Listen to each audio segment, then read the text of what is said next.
Well, hello again, and welcome to another episode of the Hyperion Adventures Podcast. I'm Tom. As always, I'm with my gorgeous, wonderful, beautiful, intelligent, hard-working, Disney ticket book loving wife and co-host Michelle. Hi, everybody. Thank you, honey. What does that have to do with today's episode? Do people even know what the tickets are anymore? I don't know. Well, they're gonna find out today. Whether they want to or not. Thank you for joining us today. We are actually recording this episode on Saturday, June 12th, 2021. Why are we recording on a Saturday again, you may ask? No, I'm getting so confused with when do we record anymore? Well, we are actually recording 2 episodes this weekend. Is it going to be another double episode extravaganza? No. Sort of. Well, we're not releasing them. We're not releasing them on the same week this time. Actually, we are traveling next weekend. So we are recording 2 episodes this weekend, one today, and then one with some very special guests that we were able to work out within their schedule to record tomorrow when we would normally record our episode. So we're recording the episode for next weekend tomorrow. Phew. I know.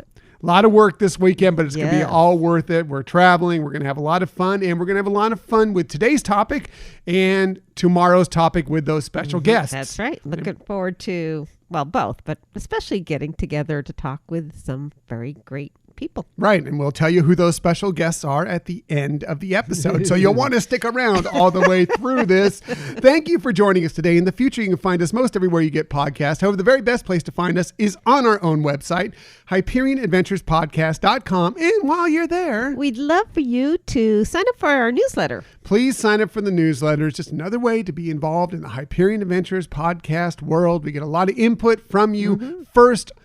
Through that newsletter, we released our slideshow video from Avengers Campus last weekend to you first when you were subscribed to the newsletter. We try and get those things out to you first because, I mean, we love all our Hyperion adventurers, but those of you that have taken the time to sign up for the newsletter, you've put in that extra effort, so you should get a little bit of something back. Right. And sometimes we put some special things that we don't release anywhere else, so you will be the only ones getting that information or tips.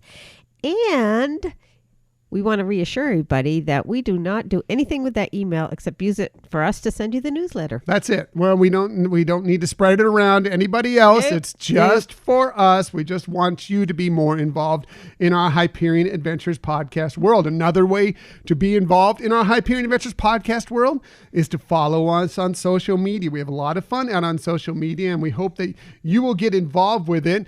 If you want to find us there, we are on Twitter at Hyperion Podcast, Facebook, Instagram, and Pinterest at Hyperion Adventures Podcast. We have a brand new Hyperion Adventurer Facebook group that we hope you've joined in on. But if you haven't yet, feel free to come over. Just do a look for us. It's facebook.com/group/Hyperion Adventurers. Join in with the fun. It's only been a week old, and we're already having a lot of fun in that group. Yeah. Thank you for those of you who have already joined us. And it is a lot of fun. And we have some wonderful ideas for things that we're going to share on there and interact with people on there. So you will want to join that group. Yes. It's just going to be a lot more fun for everybody out there when we move through this group. And we did actually get another message for last week's 3rd anniversary episode through that group. Another congratulations through that group. And that is from Scott in Minnesota. He wanted to be sure and send us a message since he missed out on it last week. So here's what he sent. He said, Tom and Michelle, congratulations on 3 amazing years. You've helped so many of us get through the past year of by keeping our Disney dreams alive. I always look forward to my Mondays knowing I have a new episode to listen to. The only problem I have is that by Tuesday, I have nothing to listen to. You can always go back to the older episodes, Scott. They're there for you. I hope we can all meet up in Disneyland or in Walt Disney World. And he says it's in parentheses. And I promise I'll get the dates right this time. We were nearly tried to meet up. I don't know. It was about a month and a half ago. Yeah. He was in town here in San Diego. We had set up a time, went to a place where we were supposed to meet up. All this stuff he was doing out here visiting from Minnesota, somehow he had gotten the dates crossed. So unfortunately, it fell through. But yes. And we know what that's like. Yes, so, absolutely. Sure. Especially traveling. You got a lot of stuff on your plate. A lot of fun stuff planned, and it's easy to get the calendar messed up. So we totally understand, and we'll work that out in the future. Hopefully we will meet. He goes on to say, again, congrats on 3 wonderful years. You guys are truly amazing, Scott in Minnesota. Thank you, Scott. Yes, thank you very much. That's so sweet. We appreciate it. Yeah, so really, really appreciate that. We've already made some brand new friends out there on the Hyperion Adventurers group. We have a Sue Wembley who contacted us that we didn't know she was a listener to the show. But as soon as this group popped up, she's been very active within it and saying some wonderful things. She's across the pond over in the UK. So thank you, Sue, for joining in. Definitely. And love some of the upcoming plans that you have. It sounds super exciting and fun. And we're looking forward to hearing as those happen. Yeah, and lots of others. We've had a lot of fun out there, so please join in all the fun. Another way, join in. And if you're already on the group, invite your friends to it. Yeah, absolutely. It's not, even if they don't listen to the podcast, join them in, because we're just going to have fun, sharing our adventures, talking Disney, all in a very positive place. That's the main thing we want for this. We want this to be a positive spot for you to come and, just have a good time. Have fun. Yeah. So another positive spot is our YouTube channel. We have putting out mostly these episodes out on YouTube, but we did put that slideshow video. If you haven't checked it out yet, the slideshow video from our trip to Avengers Campus for opening day, you can check that out there as well. And if you want to find us on YouTube, just do a quick search for Hyperion Adventures Podcast, hit subscribe, and you'll know whenever we have a new video. And if you ever want to email us for any reason, please hit us up at our Gmail account, HyperionAdventuresPodcast@gmail.com. Right. We really, as we say every week, we really appreciate you writing into us.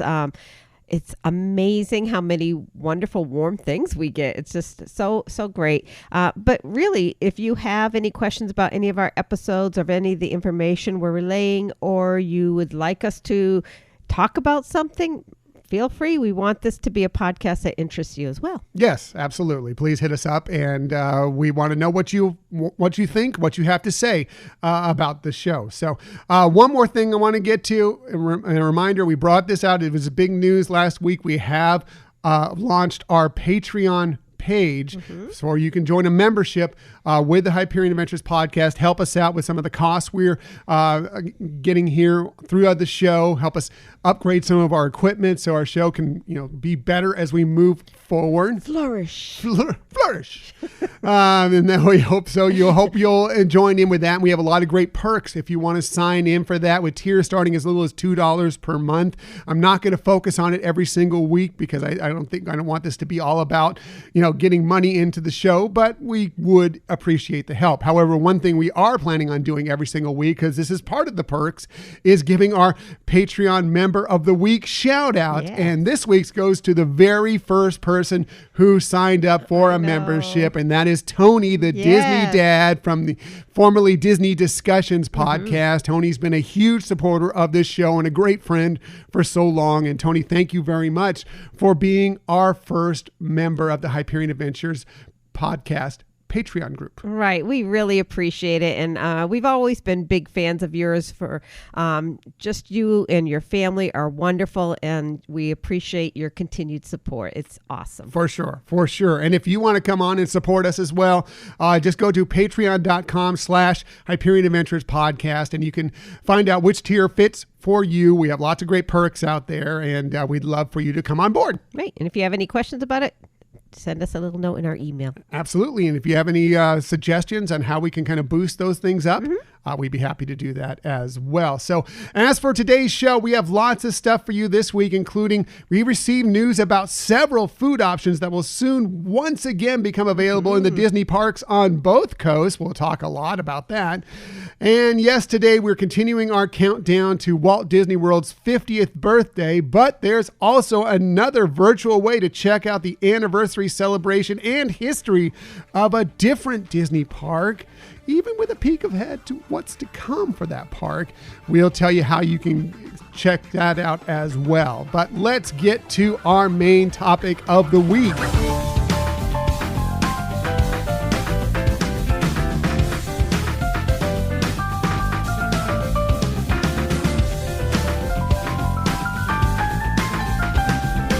So yes, once again, we're continuing our countdown to Walt Disney World's 50th birthday celebration on October 1st, which we're still planning on being at. We have reservations. Right. We have park reservations for Magic Kingdom for October 1st. We're excited to be there. But in the meantime, every month we're counting down to that celebration, giving you a little peek back at the history of the most magical place on earth. And of course, whenever we look at history, we go with Michelle because she does the best deep dive. She does the best research. And you know she's always fun, and she brings some information that you probably, I mean, there may be some information that you knew. Need. But, well, there's that too. I don't think it's all needed. We're all Disney fans here. We need all this information, but she will definitely come up with something that you don't know as she and enlighten you to that. So let's get right to it. Part 3 of our Walt Disney World's 50th birthday countdown. What's the title for this episode, Michelle? The title is That's the Ticket. That's the ticket. That's the ticket. Nice. Yeah. So we're going to talk about the history of the ticket book, passports, annual passes, fast passes, blah, blah, blah. So all different forms of tickets, essentially. All forms of tickets, and kind of just how things have evolved over the years. So, it started, most people know, with it was actually a coupon book. Each of the little tabs that were the letters A through E. And I'm holding here a little, I got this at Walt Disney World several years ago. It's a vintage memo pad, a vintage ticket memo pad, and it has, where the ticket's on the front side and on the back you can make notes, and it's just too adorable to even use. So I just still have it pretty much intact. So, but anyways, as people know, there was the A through E tickets. This originated in Disneyland, so even before Walt Disney World opened. It was actually conceived by the very first Disneyland public relations director, Ed Ettinger. And, he came up with the concept, but these were actually called coupons. And if you needed to, in the park, purchase additional ones, if you wanted to, have more D tickets or E tickets, those were tickets. Right. So as we mentioned, the letters corresponded with certain attractions, and the letter A would have like the maybe not as elaborate attractions, and it would just progress up to the E tickets, and we'll talk about that in a second. But anyways, just kind of wanted to go through, just in case people haven't seen it, like the A tickets, these were the ones that a lot of people didn't use. Like at the end of the trip, you'd have some A's and B's left. You probably didn't use those. But, just as an example, like on Main Street USA, you could ride the omnibus or the horse-drawn streetcars, Main Street vehicles, and then in Fantasyland, the Cinderella's Golden Carousel. So again, not a lot of options there, and not the most heavily sought after. The B ticket had the Main Street Cinema, and that's still pretty much the same at Disneyland, how it was, but at Disney World, they've changed that. But it was an area that you could go into, but you actually did have to give a ticket to somebody to get in there. And you could see some clips from old Mickey Mouse films, classic Disney shorts and cartoons. And, right. Yeah, in which you can still do at Disneyland. Yeah. So, so those are just some examples. And the C rides got a little bit better. We had the Grand Prix Raceway, Peter Pan's Flight, Mr. Toad's Wild Ride, which I was surprised to see was a C ticket. I would have thought that would have been especially least early a on. D. Yeah, at least a D, yeah. Right. And then the D tickets had the railroad, but it also had the Flight to the Moon. Ooh, I know. The Flight to the Moon. I know. Again, surprised that was a D and not an E. But it also had the Skyway, so you could take the Skyway. But it was like you would take it one way and you'd need another ticket to go the other way. But if you wanted to not walk a certain area and you wanted to return to an attraction maybe that you went to earlier, that could have been a way to get there and have some pretty spectacular views. The Walt Disney World Railroad as well. I mean, yes, it's an attraction, it's a ride. You can check out a lot of the park, but mostly a lot of times it's used just to get transportation from one part of the park to another part of the park. Right. That is a good point. That is a good Good point. And then the e-ticket had things like 20,000 Leagues Under the Sea, It's a Small World, Country Bear Jamboree, Jungle Cruise, so some of the really, sought after attractions. And speaking of e-tickets, that actually started to become an element within our society of really expressing something to be very special. And there was an astronaut, Sally Ride, who actually described her first excursion into space as a real e-ticket ride. So, I mean, it's interesting that from the history of Disney, we had this thing called the e-ticket, and it has, transcended the use of what it was originally made for. And it is something that commonly people understand means that is something pretty spectacular. Right. Yeah. It's high praise coming from Sally Ride, the first female U.S. astronaut. So that's pretty cool. But yeah, that's, if you don't know what the term, that's an e-ticket comes from, that's what it comes from. Right. It's from originally Disneyland, but now later Walt Disney World, and it was the ticket for the ticket that was the hardest to come by. And if you wanted to purchase more of them, the most expensive ticket, exactly, that's because it was for the most sought after attractions. Right. And so, what they would have in the park is these booths that you could actually go up and purchase additional tickets. I know at Disneyland, you can still see some of these booths. They have them a little bit, decorated or whatever, but they really don't have them at Walt Disney World. There's still a couple, because I remember when we went on I think it was the Keys to the Kingdom tour, one of our guides pointed out a couple of them to us, like that used to be a ticket booth. Right, there. I don't think there is as many in existence anymore, but they still are there. Yeah. Now, the other thing that a lot of people may not know is for Walt Disney World, the coupon booklet also contained 2 other tickets that were for transportation to get to the park and then admission into the park. Mm-hmm. And so these booklets were sold at the Ticket and Transportation Center, which is where people park now to go into Magic Kingdom. That's what it was used for then. But you actually did, and that's where the name came from, because that was where you purchased your ticket and you started your transportation. So it was like a ticket that had like a tear-off part. And the first part you would give to either take the monorail over or to take a boat over. And then once you got to the park itself, you needed the other part of that, which was the admission into the park. And then the A through E tickets were where got you onto attractions. Right. So you didn't just walk in and just go on whatever attraction they called out to you, whichever attraction had the shortest wait, whatever. You needed to be sure and have tickets for those attractions, or if you wanted to go on the Haunted Mansion and you already used up your e-tickets, yes, you were out of luck, or you needed to go and buy more, like you said, those ticket booths. Yeah. Right. So you really, it was a fun way to actually, plan your day, is considering, and they did eventually offer like different number of tickets in a ticket booklet, so you could get more tickets at a higher price.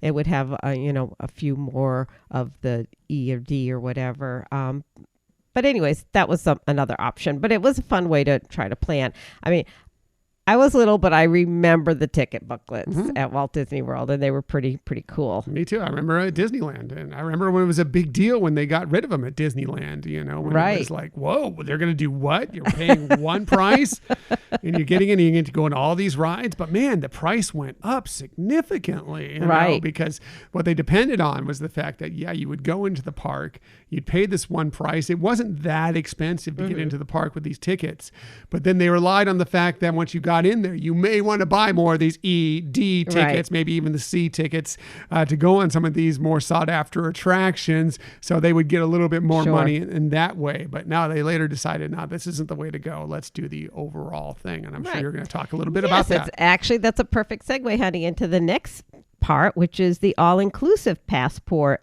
And actually in June of 1981, which is 40 years ago from right now, is when they started, introducing this one-day all-inclusive passport program. And I remember at the time, I don't remember if it was in June, but obviously early on in this process, I remember my sister was staying at the Contemporary, and she told me she was offered this choice of either getting the ticket booklet or this all-inclusive one day.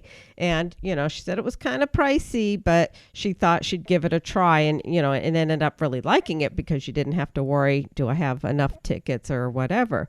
But anyway, so that pilot program lasted about a year, and then in 1982, it was adopted, and the actual booklets were phased out from actually both coasts, and except for other countries. So Tokyo Disneyland kept the ticket booklet until 2001. Wow. I know. That was just 20 years ago. So wow, that's a long way after they were ceased in operation at the U.S. parks. Yeah. Right.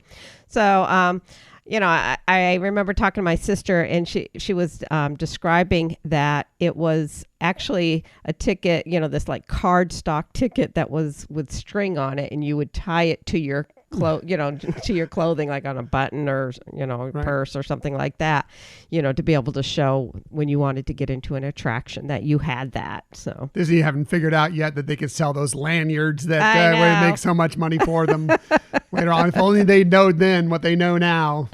Right. So then after that, Disney started offering multi-day and then multi-park passes. And so these were like a ticket, like another card stock, but you didn't have to tie it. You just had to show it, because at this point, there were no ticket books anymore. So you just showed it for your entry into the park, and they would stamp it with the date. And for each, whether you had a 3-day or 4-day, would give how many slots where they would have a spot to stamp it.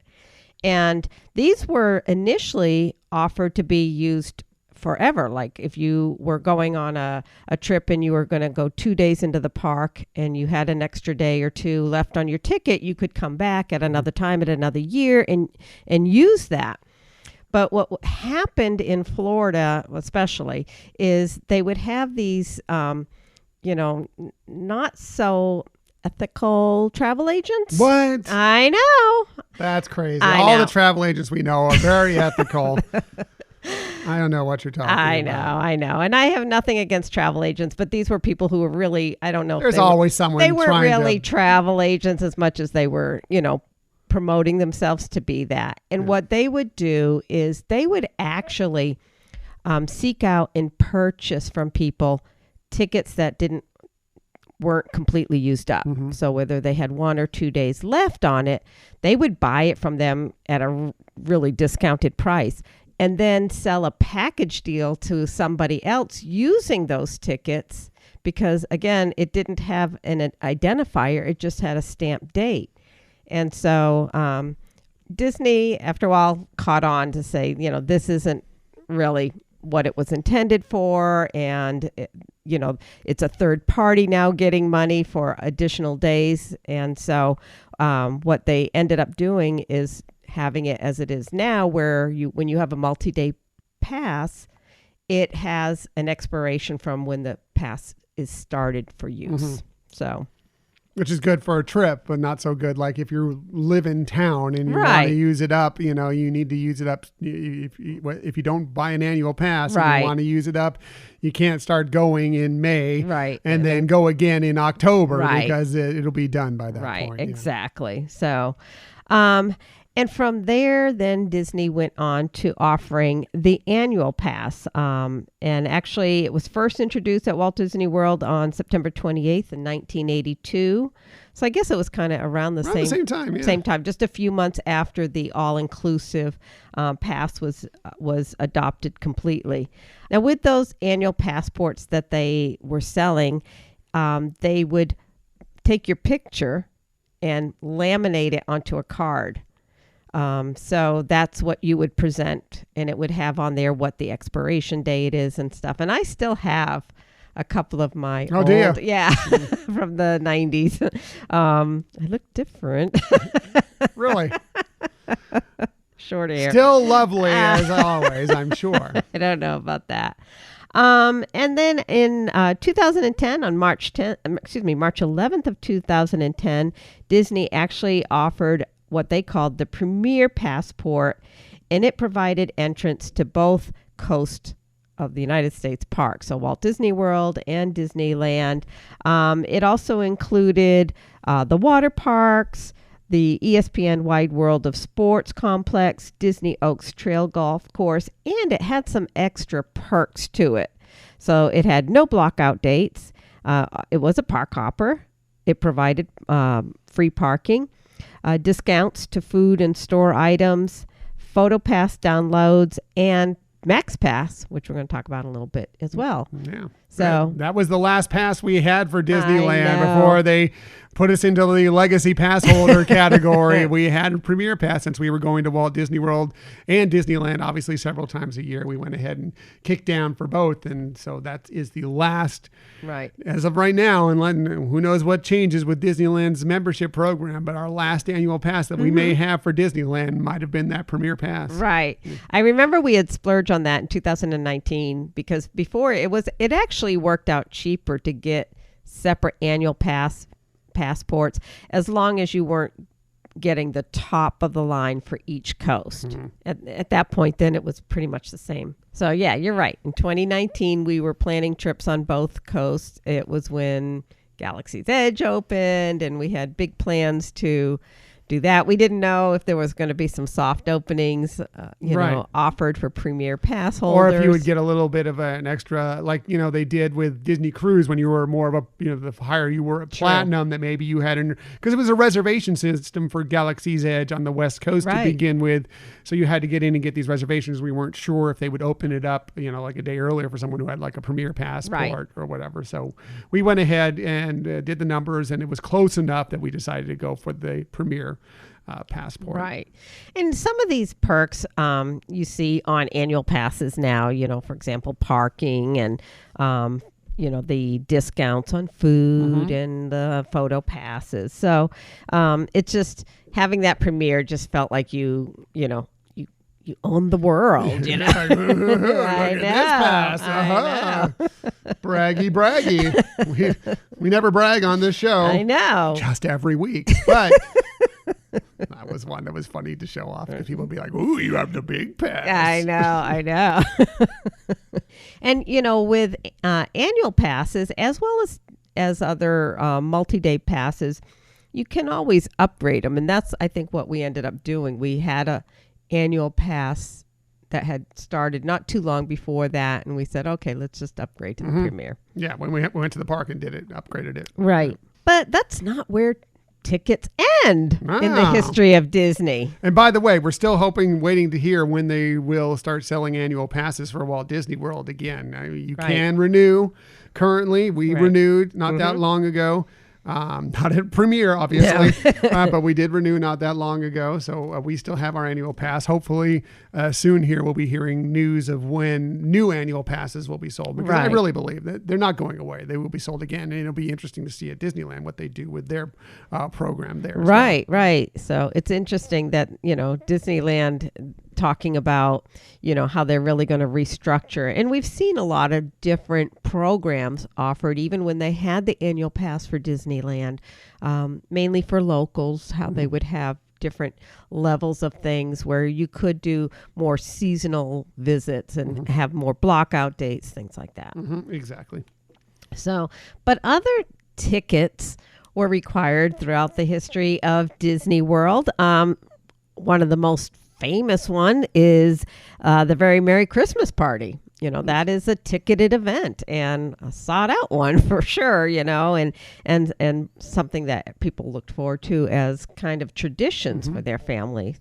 And another one that's also very famous is Mickey's Not So Scary Halloween Party. And of course now we have the Boo Bash. Yeah, which was, I guess, going tickets for selling for the Boo Bash this week were pretty crazy out there. Hopefully, if you were looking to get them, hopefully it worked out for you. But it looked like it was a struggle from what I saw on social media. Right. I know that, that was something I was reading a lot of where people were, on hold for hours and hours.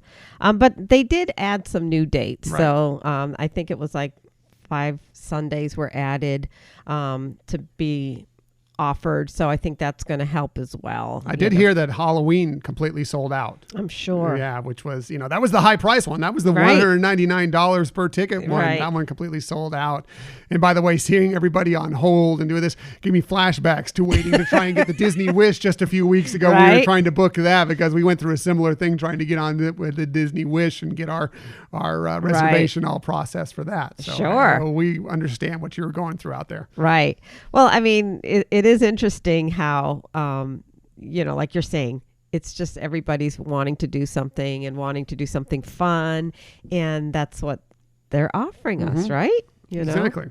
And it is interesting too, and I don't want to get into and being an opinion of ticket prices. It's more an observation. And, initially, Disney company used ticket prices as a means of controlling crowds. And we see now that is not the way to control crowds anymore. No, unfortunately for everybody, because some of these prices are pretty high, and I think that was the original, like you said, that was the original intention of it. But you see then there are people that will I'm never going to pay that much to go to something like this. I will not. It's not value for me, but there's plenty of people there seeing the value in it, obviously, and are not afraid to pay that price, especially.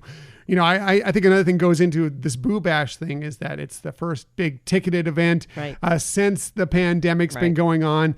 There have been people that have been pent up, ready to do stuff. There have been people that have been staying home and maybe not going out as often, spending money on dinner, spending money on vacations. Right. So maybe they have a little more money in their accounts. Maybe. I know there's a lot of people also out of work too, but there are a lot of people that didn't lose their jobs that are still making money that just haven't had a place to spend it. So they're like, well, let's splurge on this. Sure. Yeah. Or if it's something that you've done traditionally with your kids and you don't want to see that go away. You missed it in 2020. And so you want to rekindle that fun. I can see where it really does have a draw. Mm-hmm. Yeah, for sure. So, some other ticketed events, Disney World would have what they call Disney After Hour events, and that's again where they would sell a limited number of tickets to keep the parks at a smaller amount of attendees and give people the opportunity to go on attractions without having long queues and things like that. So it's and that's something we probably will see return.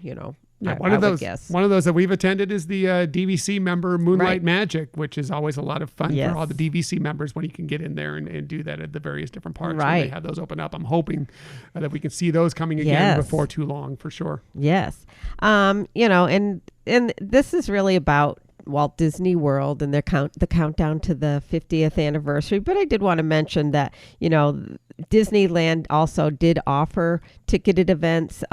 Even more recent years before the pandemic, they had a series each year called Disneyland After Dark, and they had some really great themed events that we enjoyed. We didn't do all of them. We were pretty selective because again, if you have an annual pass, it's you're paying more for that. But they did have some really fun things going on in photo ops. I think Disneyland would have more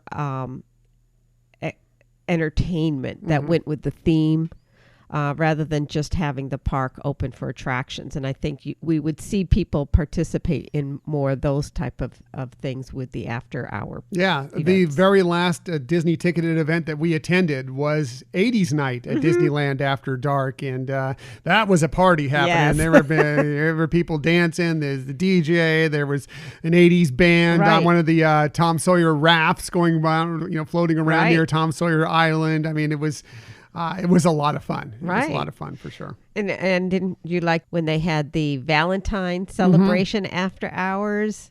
We had dancing lessons. Right. We had the ball. Sweethearts Night was That's what that right. one was called. Yeah. That was fun. Yeah. Anyways, fun things that, were special ticketed events. Yeah. Good stuff. That's a lot of other ways, different types of tickets. Right. Right.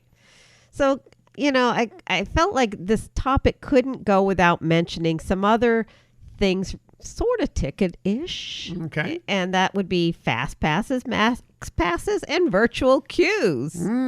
How we miss the fast passes and the max passes right about now. Right. We've dealt with virtual queues quite often recently.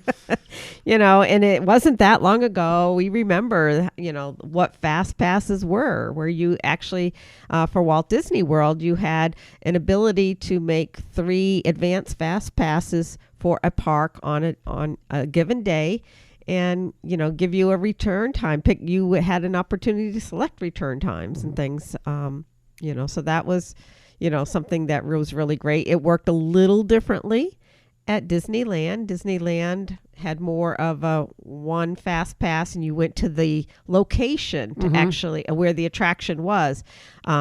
We would even get the printout ticket, even though that wasn't necessarily needed. You could use the app to show your reservation for that fast right. pass. They even up until fast passes stopped, or at least were paused here, in the pandemic, they did still have the paper fast pass at Disneyland. There did used to be the paper fast pass at Walt Disney World as well, before they went ahead and moved to this system where if you were staying there or going into the parks, you could at a certain point ahead of your reservation or your day that you were going to the parks, you could reserve up to 3 ahead of time and then add another one later on once you've used up all your fast passes in the park. Yes. But, those paper fast passes were very convenient at Disneyland, but not as convenient as something else I think you're going to talk about that is at Disneyland. Right. And which I was actually going to let you talk a little bit about, because you were usually the one in control, and that was max passes. And max passes, we're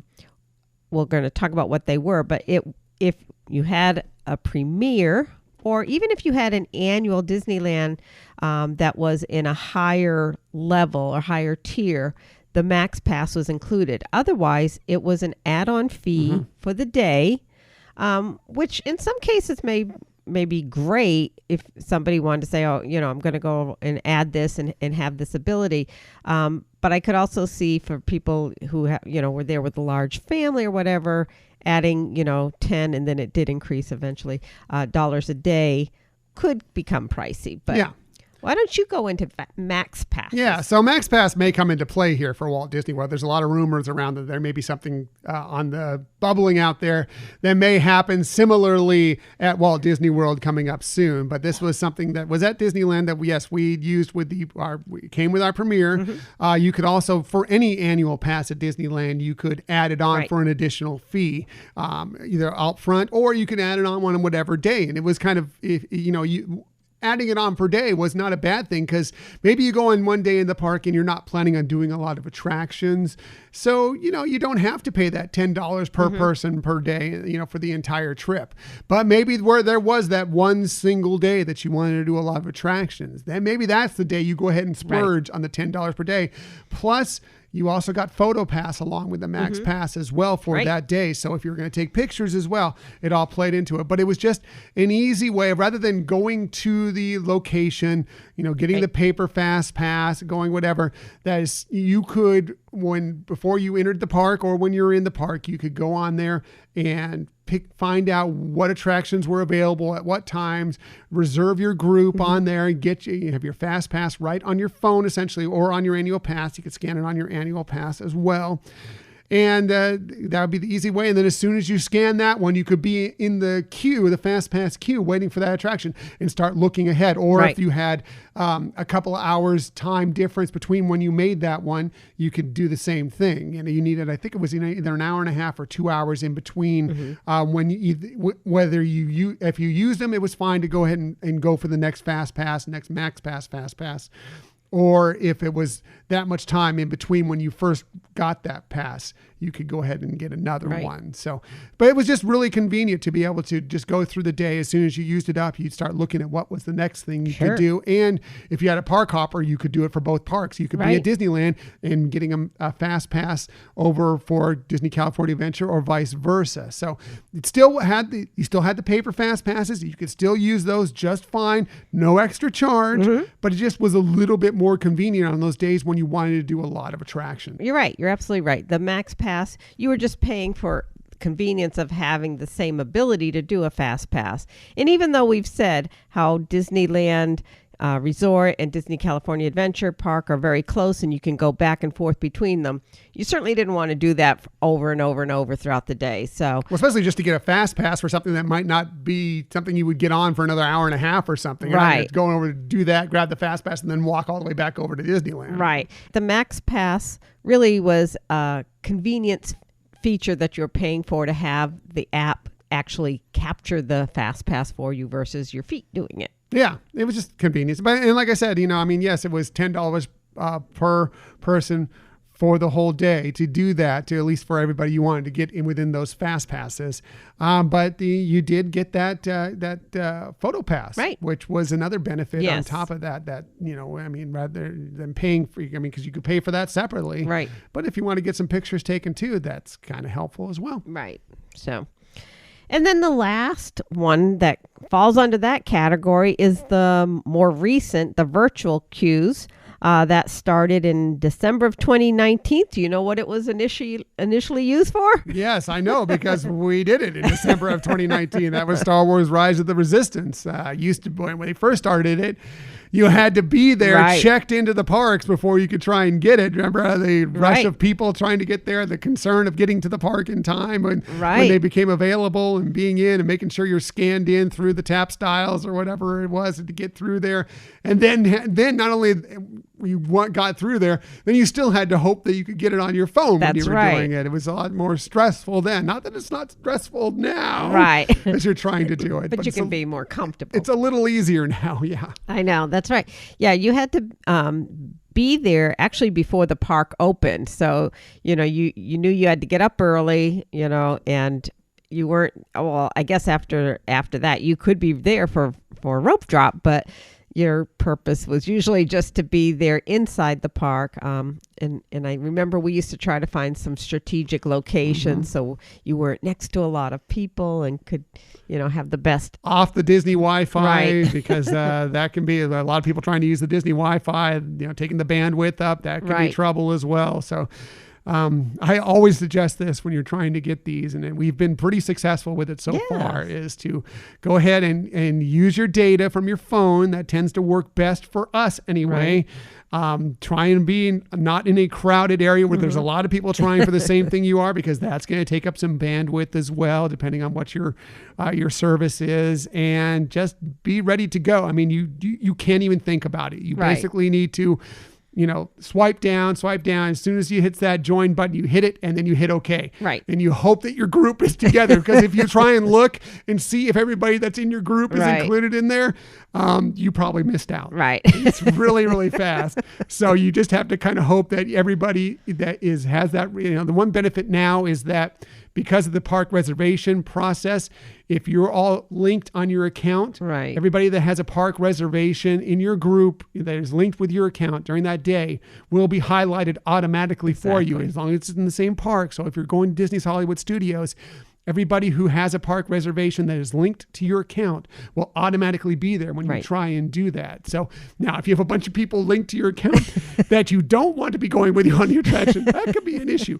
But it is the best way to do it. And we've been so far pretty lucky on our, whether it be at 7 a.m. or later on, whether it's at Walt Disney World at 1 p.m. or at noon at Disneyland. Right. We've been pretty lucky so far that we've done well with it. Other. Yeah. Mm-hmm. Yeah, absolutely. And, and we're seeing this is an expanding feature, and it makes sense, for Walt Disney World and Disneyland to avoid, these long lines, especially when social distancing is, a factor, and how that can be disruptive to flow. And so they have at Disneyland now added the virtual queue for the Indiana Jones attraction, as well as the newest in Adventures Campus of the Web Slinger. Right. So you have the option to get all three of them if it works out for you during the day. If you have a park hopper, The one problem is with these virtual queues at Disneyland, and we've discussed this on previous episodes, is that you can't hold 2 virtual queue boarding groups at once. So before you get the second one or the third one, you have to have already used up your boarding group. So your ideal thing was, let's just say you want to do Rise of the Resistance and Web Slingers, depending on which order you want. You want to get that first one at 7 a.m. and hope you get a really early boarding group and that the attraction stays running so you can have it and be through there before noon so you can try and get that other one. Otherwise, there's no guarantees that you'll get both in one day. Right. So anyways, that's our look on fast passes, max passes, and virtual queues. And it does seem like we're really seeing, evolution of how the Disney parks are trying to make the process easier for people, not to be in lines and not to, feel like their time is just consumed in a queue. And Except for Avengers Campus. Right. That is true. But there's still another feature that is, kind of, again, in this segment, which is the theme parks reservation process now. And, through the pandemic now, we've really started to get acclimated to the fact that you now need a reservation, along with a ticket to go into the park. Even if you have an annual pass, it's not like you can just show up. You do need to secure that theme park reservation. And then if you have a park hopper or an annual pass, you could then convert to another park if there's availability in the afternoon. So just another new feature that is really helping, one, control the amount of crowd so that people can have the best experience, and right now still in a, optimally safe environment. Yeah. The theme park reservation thing is something that I don't see going away anytime very soon. Right. They've even said it's not going away anytime very soon. As much as I like the convenience of just deciding where you want to go on that morning, if you're feeling like, oh, you know what, I really want to go back to Epcot and try some more of the festival food or, whatever it is, that's probably not going to be the case for a while because I think Disney is finding it right now. Obviously this pandemic has made it necessary to have this reservation so they can be sure and control capacity. But even moving forward, I think that this will give them knowledge as to what they can expect as far as attendance so they can know how to staff each park going into it. And I really feel that is the best data that they can use going forward. Obviously, they get plenty of data on what dates normally bring people in or whatever, but this is going to be even more fine-tuned. Right. So I mean, it may eventually go away, but I think it's going to be a while for sure. Right. I mean, some of the things that it can help is prevent massive disappointment. So if everybody, let's use example of Avengers Campus. If they can control how many people have a reservation into Disney California Adventure Park, that's like level 1 for them to control how many people. And I'm sure they're going to be collecting data of what percentage of people go into Avengers Campus. And from there know how many boarding passes can be handled. And, rather than saying, okay, we're going to let twice as many people go into California Adventure Park, but only, 30% of them are going to get into Web Slingers and have 70% of the people, or maybe not all of them, but a lot of people thinking, oh, I came here and had no opportunity to do the one thing I wanted to do. Right. Well, that's another thing is, with the growth of the virtual queues that we discussed, that, between Rise of the Resistance and there's going to be more at Walt Disney World. It doesn't surprise me if Ratatouille, when that opens up, it becomes a virtual queue as well. And some other attractions, maybe Tron, when that opens up, the Guardians of the Galaxy, when that opens up. It wouldn't surprise me if all of those are virtual queues, but this will stop people from necessarily having to, at 7 a.m., they can just pick, I'm going to try for Rise of the Resistance, and then they don't get it. And they're like, okay, well, I'm just going to go to another park. So it kind of, it gives more people that are actually planning on going to that park originally that day the opportunity to get that boarding group, as to a bunch of people that, well, I'll try for Rise of the Resistance. If we don't go, that's fine. We'll go to Magic Kingdom or whatever, I mean, that it makes it better for the people that just want to go to the studios that day Sure. to be able to try and get that boarding group rather than having all these other people, trying in that don't really have the intention more than just to go on Rise of the Resistance or whatever. That's a good point. So good point. we'll see what happens going forward with it. But I really feel that that's another reason why the park reservation system is going to continue. Right. Yeah. Makes sense. Yeah. So anyways, that's our look on That's a Ticket. That's the ticket. That's the ticket. I love it. Really interesting to see how tickets have evolved at Walt Disney World and Disneyland. We went ahead and looked at Disneyland a bunch in this because, we're close to Disneyland and we tend to be the Disneyland show, but so we can't help ourselves. But it is interesting to see how it's evolved over the years, how it continues to evolve, and who knows what we're going to have going forward. Right. For me, it was a fun journey, too, because I, got through to, all the memorabilia that I have collected over the years and seen, the different types of, annual passes or one-day park pass or multi-day pass, our premier pass, and it was just fun to reminisce and thinking about all the fun that each of these tickets represented and brought for me and our family. And it was a fun episode to prepare for. Really good stuff. Michelle's research and information, deep dives, always the very best. Sweetheart, great job. Oh, thank you very much. That's part 3 of our countdown to Walt Disney World's 50th birthday. That's the ticket.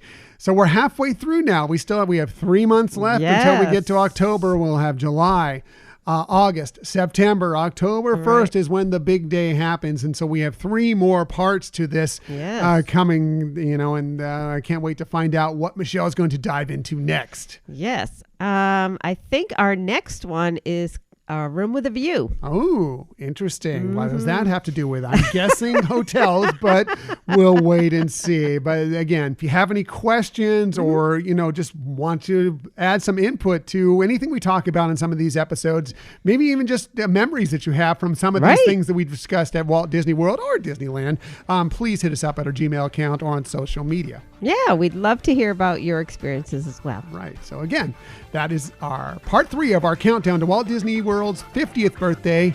That's the ticket.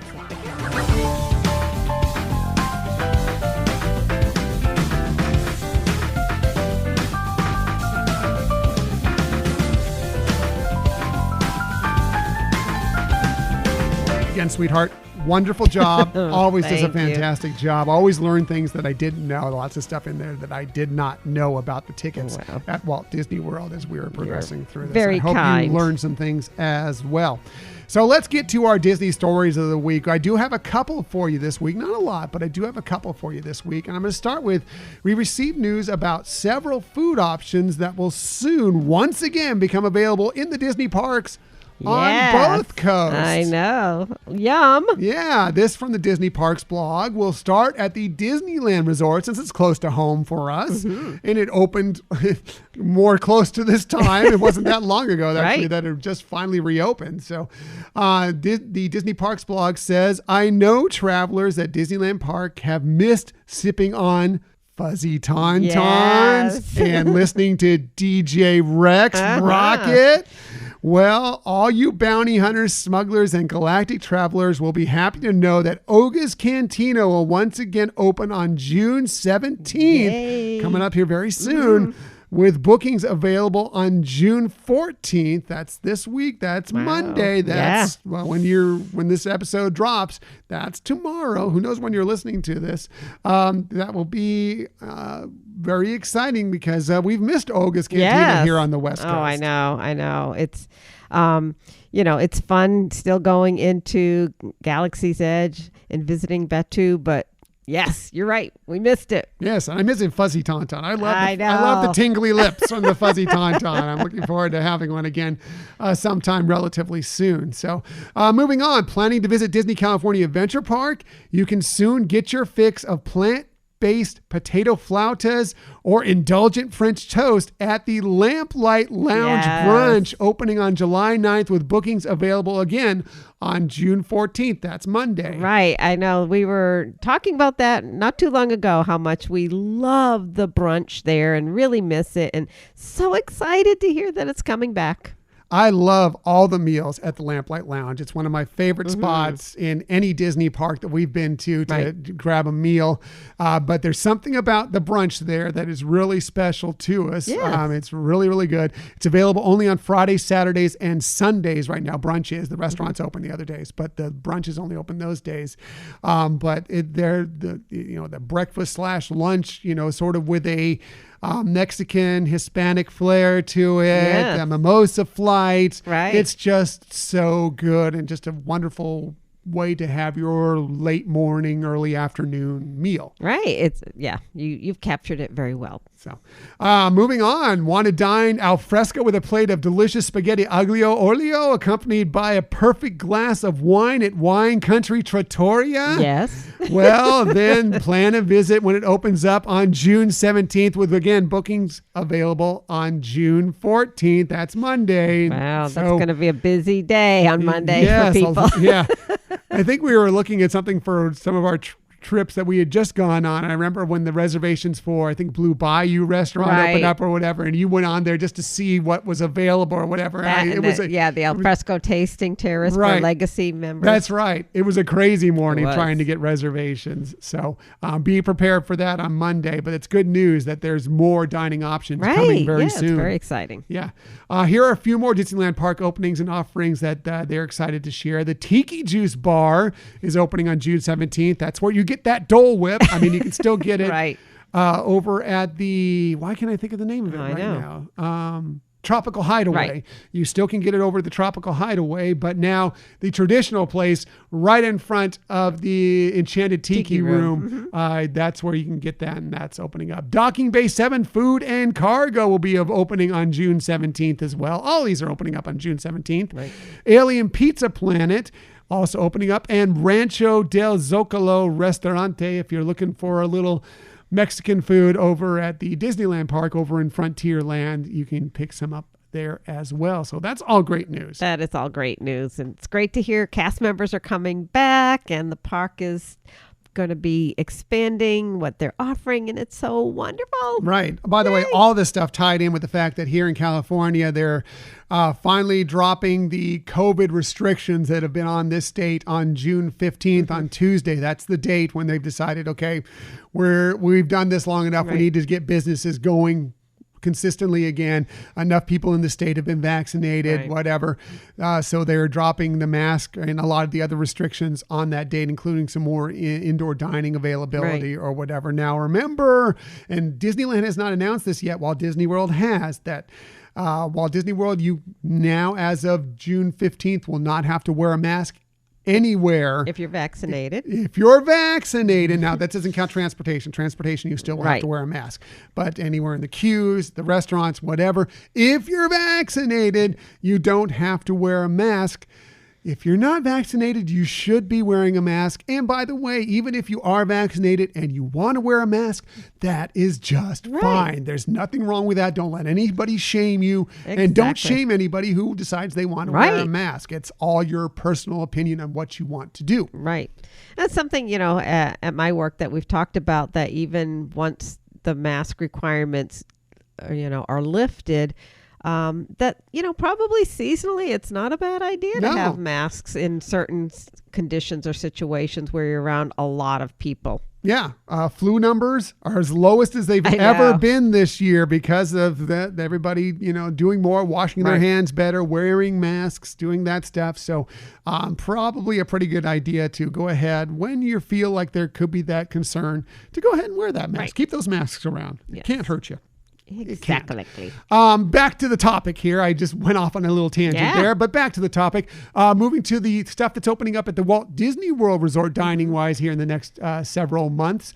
We'll start with Sebastian's Bistro at Disney's Caribbean Beach Resort. That will be opening up on June 24th with nightly walk-in availability through July 4th. Bookings available now for reservations beginning on July 5th. So if you're staying at the Caribbean Beach Resort or if you want to travel over there for a meal at Sebastian's, that is your opportunity to do so. Ohana, which, oh my goodness. the social media uproar from Ohana opening up this week at Disney's Polynesian Village Resort. That's opening up on July 9th with bookings beginning. Well, they're available now. If you want to book your reservations for Ohana, you can do that right now. Oh, the uproar of when Ohana released what their new truncated menu was going to look like. Oh, my goodness. It was something to behold for sure. I did think it was kind of cute on our Hyperion Adventures Facebook group where you were teasing the Disney dish of the week and somebody asked if you were going to make the noodles. That was Adam. I loved it. Adam is stirring up the pot about the noodles for sure. Not the wok, the pot about the noodles for sure. But apparently, for those of you who were outraged by it, it worked for you because they did add the noodles back to Ohana. So congratulations.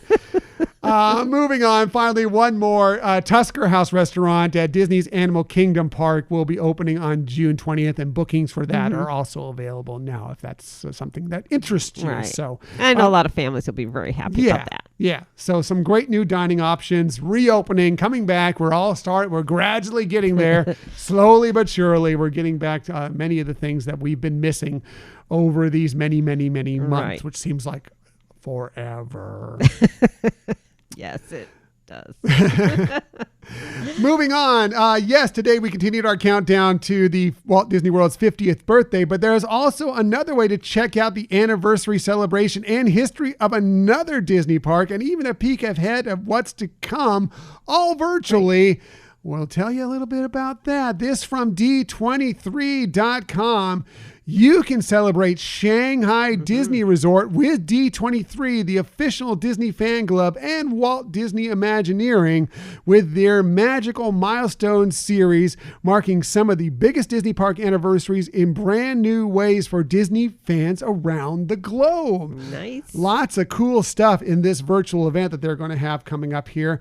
They say this exclusive virtual event will feature a grand gathering of Imagineers who will take us on a journey spanning everything from the park origins and history to beautiful artwork and storytelling to plenty of behind-the-scenes stories that will let you meet some of the fascinating people who bring our favorite places to life. So if you're ever wanting to kind of look at some of the story and what is happening, what's out there at Shanghai Disney, maybe eventually you might be able to get there yourself, maybe hoping even much stronger that you want to get there. Yeah. This might be a peak for you. Yeah, it's always interesting to see how different parks have similar attractions, but maybe a different version of them or just new, innovative things.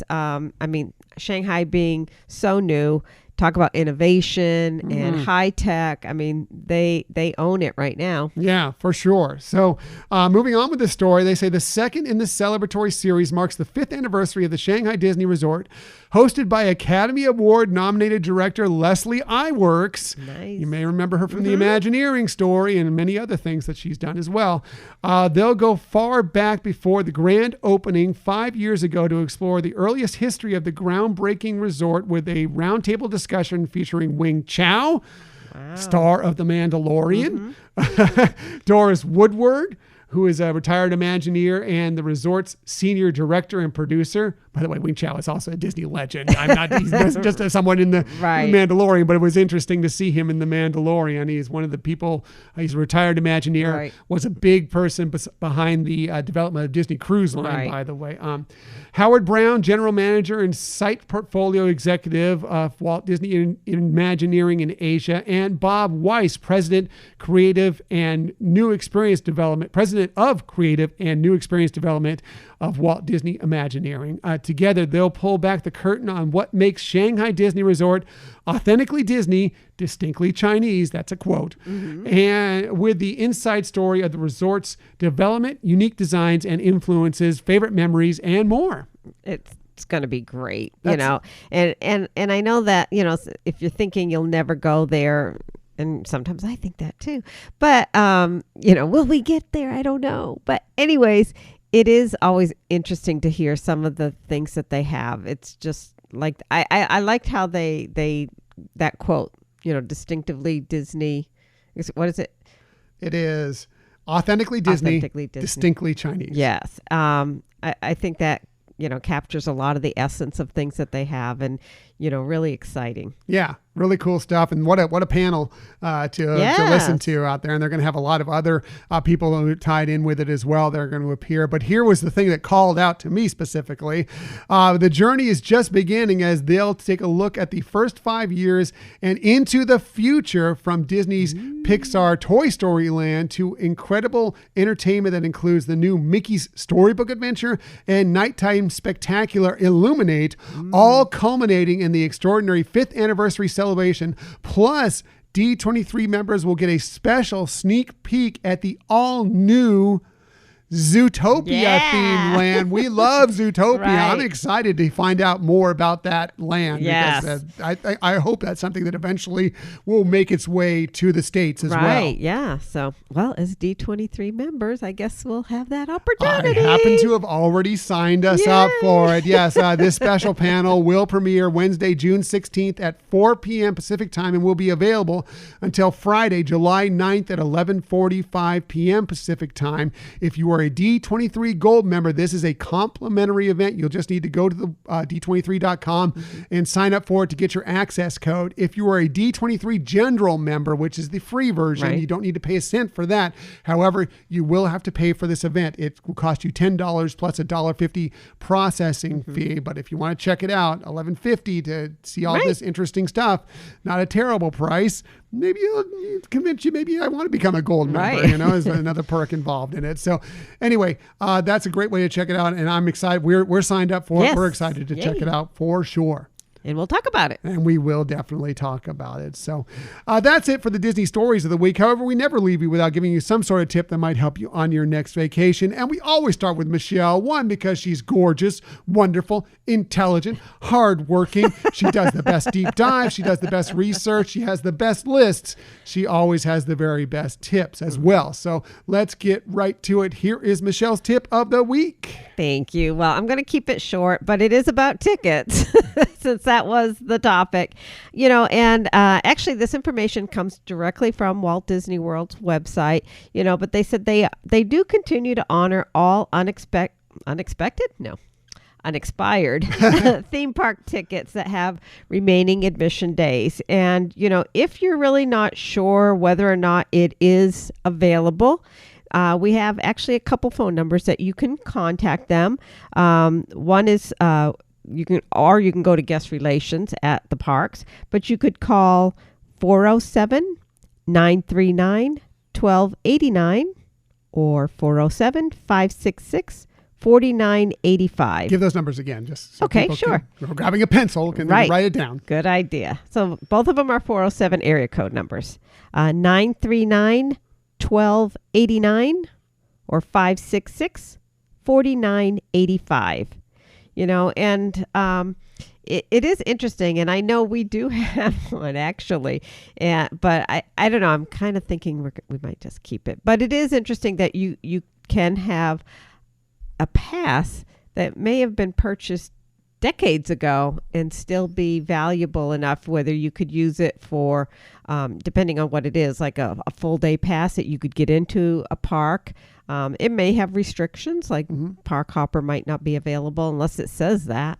But it is amazing to me that could still be a possibility for people. So, cool. And it's important because especially with the pandemic and some people maybe have had some trips planned that had some tickets ready to go for those things. It's good to know what availability they have to use those. Right. I think it was, I think I read that after 2004 is when they would have the expiration after the first day of use. So things before 2004. But I also did read that there was a Florida passport that's in effect right now that just received an extension. It was going to be expiring in June, a date in June, and it's been extended into July. So I think the thing that the tip here is don't give up on something that hasn't, doesn't expire yet, and find out.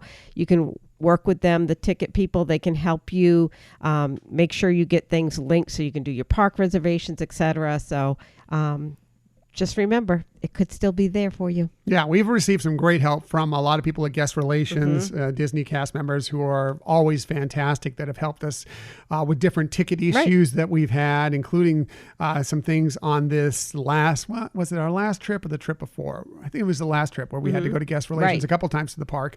And they were great with us, helped us out significantly, and we really appreciate it. And if they help you out, be sure and give them that cast compliment. That's true. Yeah.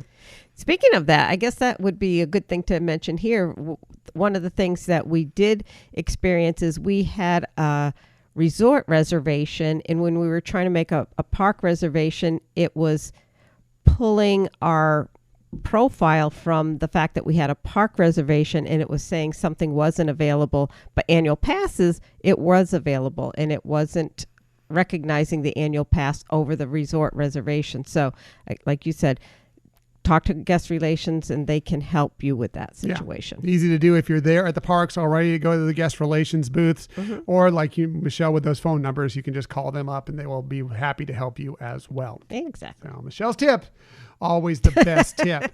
My tip, I'm going to go back to something we sort of discussed last week during our Avengers Campus opening day recap, and that was the mobile ordering that was going on there. And we talked to you about how opening day was crazy for food mobile ordering, that because of that, there was a glitch within the system where they were letting people within to Avengers Campus out of line if you had a mobile order ready to go. Like the mobile orders went like crazy. They ran out of food. It was tough to get food or whatever else. Well, they're working on that now. It's been over a week now since opening, and they're continuing to work on it to make it better, to make it easier for those going to Avengers Campus. And we did receive some news on what they're doing now with that. So if you're planning on going to Avengers Campus sometime in the very near future, here's what you can look forward to if you're going there. So I just want to give you some hints on what's to happen. So, and by the way, if you go back and listen to that episode, a lot of you already have. A lot of you listened, by the way, to both of our episodes this week. Wow, and thank you very much, because that was like 3 hours of podcast. I can't believe you had that much time on your hands, but thank you. Anyway, now going forward, the shawarma stands will no longer be mobile order available. You can only do standby for them. So that will not be available to you. Also, by the way, if you're going to mobile order, you need to be within the land when your group becomes available. It's not going to let you in if you have a mobile order that says it's ready to go. You can still make that mobile order outside. Unfortunately, there's nothing they can do contain that right now.